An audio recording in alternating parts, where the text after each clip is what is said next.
और महादेव शंभु।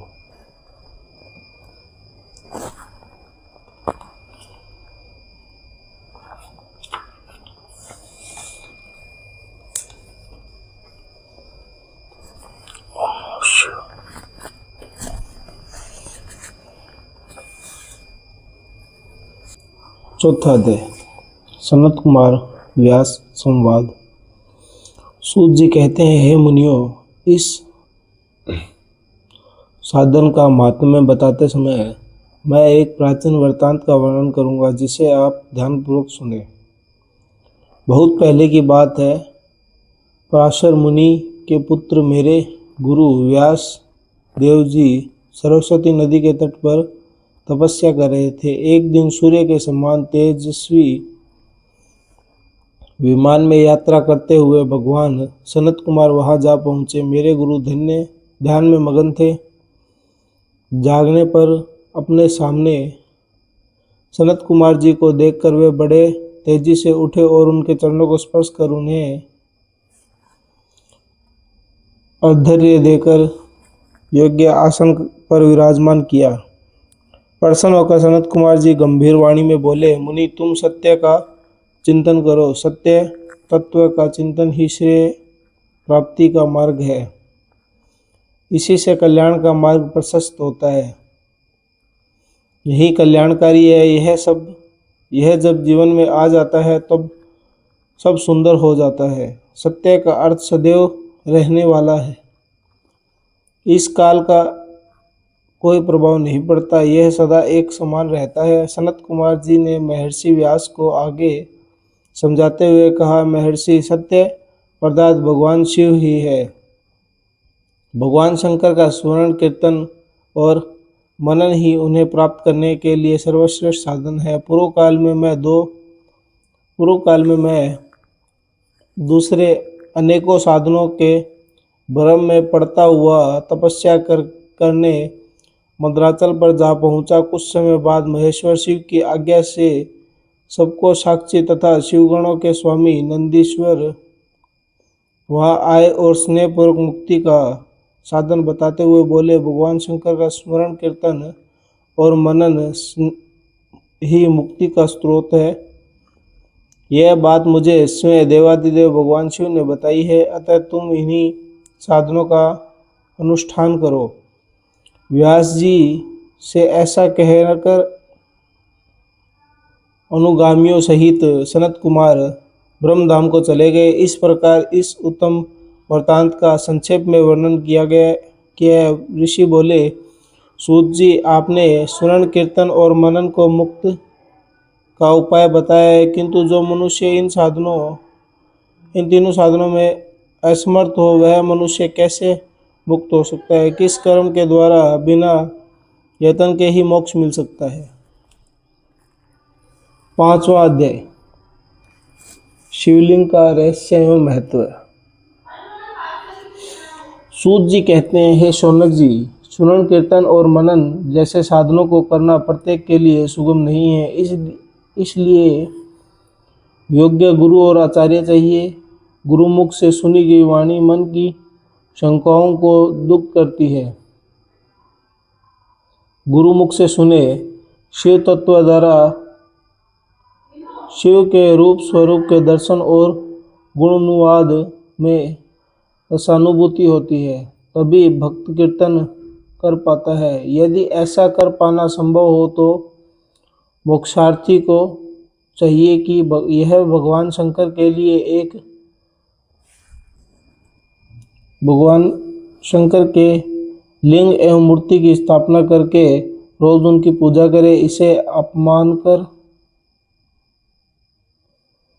इसे अपनाकर वह इस संसार के सागर से पार हो सकता है। संसार सागर से पार होने के लिए इस तरह की पूजा आसानी से भक्तिपूर्वक की जा सकती है। अपनी शक्ति एवं सामर्थ्य के अनुसार धनराशि से शिवलिंग या शिव मूर्ति की स्थापना कर भक्ति भाव से उसकी पूजा करनी चाहिए। मंडप, गोपुर, तीर्थ, मठ एवं क्षेत्र की स्थिति पर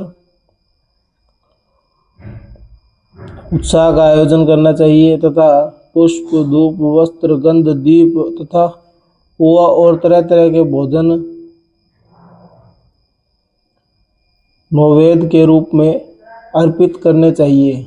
श्री शिवजी ब्रह्म रूप और निष्काल अर्थ काल रहित भी हैं और काल सहित भी। मनुष्य इन दोनों स्वरूपों की पूजा करते हैं। शंकर जी को ही ब्रह्मा पदवी भी प्राप्त है। कलापूर्ण भगवान शिव की मूर्ति पूजा भी मनुष्य द्वारा की जाती है और वेदों ने भी इसी तरह की पूजा की आज्ञा प्रदान की है। सनत कुमार जी ने पूछा है, नंदेश्वर, पूर्व काल में उत्पन्न हुए लिंग बैर अर्थात मूर्ति की उत्पत्ति के संबंध में आप हमें विस्तार से बताइए।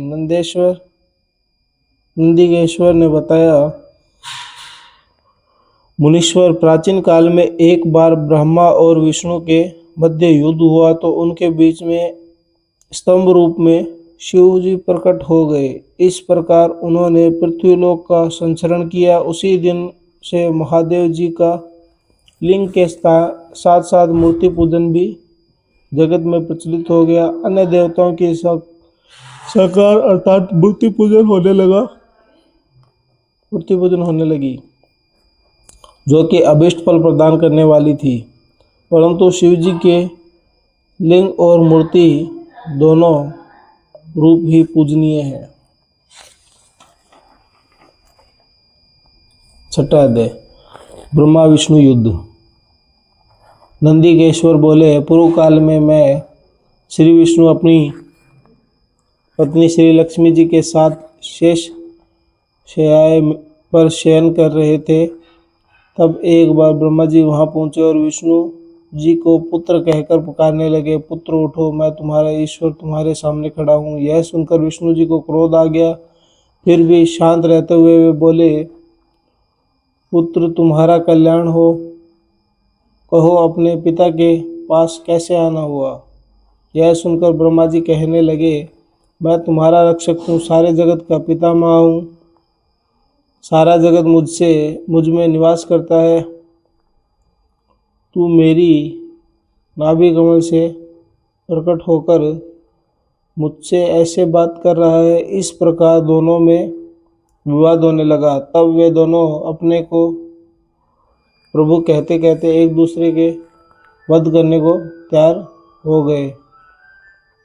हंस और गरुड़ पर बैठे दोनों परस्पर युद्ध करने लगे। ब्रह्मा जी के वक्षस्थल में विष्णु जी ने अनेकों शस्त्रों का प्रहार करके उन्हें व्याकुल कर दिया। इससे कुपित हो ब्रह्मा जी ने भी पलटकर प्रहार किया। उनके पारस्परिक आघात से देवताओं में हलचल मच गई। वे घबराए और त्रिशूलधारी भगवान शिव के पास गए और उन्हें सारी व्यथा सुनाई। भगवान शिव अपनी सभा में उमा देवी सहित सिंहासन पर विराजमान थे और मंद मंद मुस्कुरा रहे थे। सातवां अध्याय, शिव निर्णय। महादेव जी बोले, पुत्रों, मैं जानता हूँ कि तुम ब्रह्मा और विष्णु के परस्पर युद्ध में से बहुत दुखी हो। तुम डरो मत, मैं अपने गुणों के साथ तुम्हारे साथ चलता हूँ। तब शिव अपने नंदी पर आरूढ़ हो देवताओं सहित युद्ध स्थल की ओर चल दिए।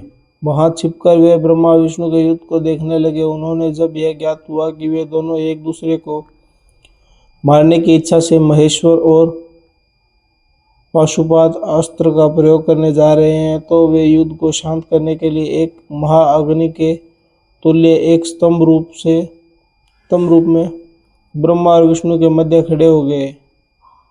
महाअग्नि के प्रकट होते ही दोनों के अस्त्र ही शांत हो गए। अस्त्रों के शांत होते देख ब्रह्मा और विष्णु दोनों कहने लगे, इस अग्नि स्वरूप स्तंभ के बारे में हमें जानकारी करनी चाहिए। दोनों ने उसकी परीक्षा लेने का निर्णय किया। भगवान विष्णु ने शुक्र रूप धारण किया और उसने देखने के लिए नीचे धरती की ओर चल दिए। ब्रह्मा जी हंस का रूप धारण करके ऊपर की ओर चल दिए। पाताल के बहुत नीचे तक जाने पर भी विष्णु जी को स्तंभ का अंत नहीं मिला और वे वापस चले आए। ब्रह्मा जी ने आकाश में जाकर केतकी का फूल देखा। वे उस फूल को लेकर विष्णु जी के पास गए। विष्णु ने उनके चरण पकड़ लिए। ब्रह्मा जी के छल को देखकर भगवान शिव प्रकट हुए। विष्णु जी की महानता से शिव प्रसन्न होकर बोले, हे विष्णु, आप सत्य बोलते हैं, अतः मैं आपको अपनी समानता का अधिकार देता हूँ। 8वां अध्याय, ब्रह्मा का अभिमान भंग। नंदिकेश्वर बोले, महादेव जी ब्रह्मा के छल पर अत्यंत क्रोधित हुए। उन्होंने अपने त्रिनेत्र से भैरव को प्रकट किया और उन्हें आज्ञा दी कि वह तलवार से ब्रह्मा जी को दंड दे। आज्ञा पाते ही भैरव ने ब्रह्मा जी के बाल पकड़ लिए और उनका 5वां सिर काट दिया। ब्रह्मा जी डर के मारे कांपने लगे। उन्होंने भैरव के चरण पकड़ लिए तथा क्षमा मांगने लगे। इसे देखकर श्री विष्णु ने भगवान शिव से प्रार्थना की और आपकी कृपा से ही ब्रह्मा जी के 5वां सिर मिला, अतः आप इन्हें क्षमा कर दें। तब शिव जी की आज्ञा पाकर ब्रह्मा को भैरव ने छोड़ दिया। शिव जी ने कहा, तुमने प्रतिष्ठान और ईश्वरीयता को देखने के लिए छल किया है, इसीलिए मैं तुम्हें श्राप देता हूँ कि तुम सत्कार, स्थान व उत्सव से विहीन रहोगे। ब्रह्मा जी को अपनी गलती का पछतावा हो चुका था। उन्होंने भगवान शिव के चरण पकड़कर क्षमा मांगी और निवेदन किया कि वे उनका 5वां सिर पुनः प्रदान करें। महादेव जी ने कहा, जगत की स्थिति को बिगाड़ने से बचाने के लिए पापियों को दंड अवश्य देना चाहिए ताकि लोक मर्यादा बनी रहे। मैं तुम्हें वरदान देता हूँ कि तुम गणों के आचार्य कहलाओगे और तुम्हारे बिना यज्ञ पूर्ण नहीं होगा।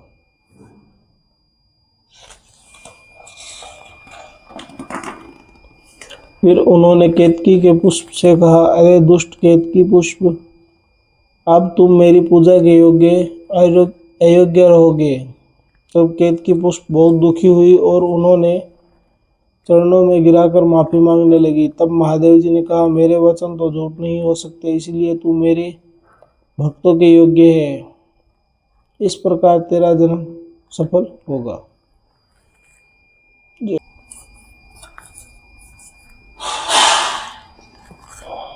जय श्री